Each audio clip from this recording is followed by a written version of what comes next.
5 people who have made waves in the Mississippi civil rights movement were given their moment to shine tonight. As WJTV's Candace Coleman reports live from the Jackson Convention Complex, a gala tonight kicks off the 2-day celebration of the Civil Rights Museum. Candace?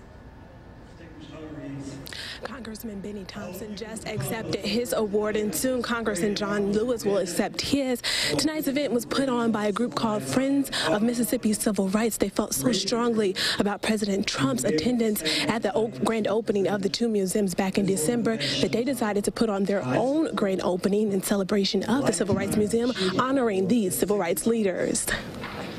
The seasons change,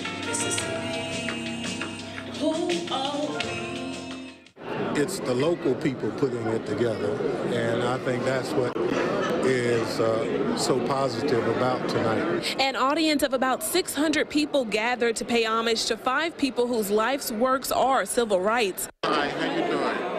Congressman John Lewis and Benny Thompson didn't attend the December museum opening, saying the president's attendance was disrespectful to those who the museum honors. The state has come a distance, made progress, but like the other parts of America, we still have a distance to go before we lay down the burden of race and separation. Representative Robert Clark was also honored. The first black Mississippi legislature after Reconstruction critiqued today's lawmakers.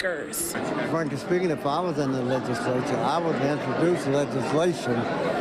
Well, I know it wouldn't pass, but to be a member of a political party would be unlawful because they need to forget about Democrat or Republican, and they need to look out for the best interests of Mississippi. Ruby Bridges, the first black child to integrate a Southern school in 1960, was given the Fannie Lou Hamer Award. She spoke about the struggle today's school children face. Those people outside of the school never saw me, a child, and I believe the same thing is happening today.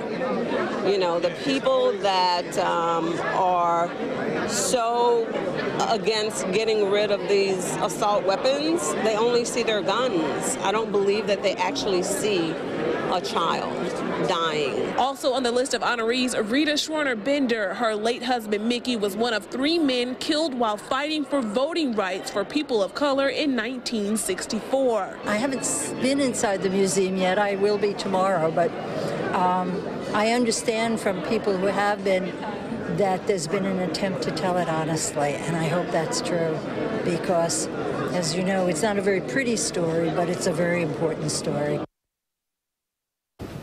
And this celebration continues tomorrow at the museum with a public ceremony. Doors open at 9 o'clock. The ceremony begins at 10.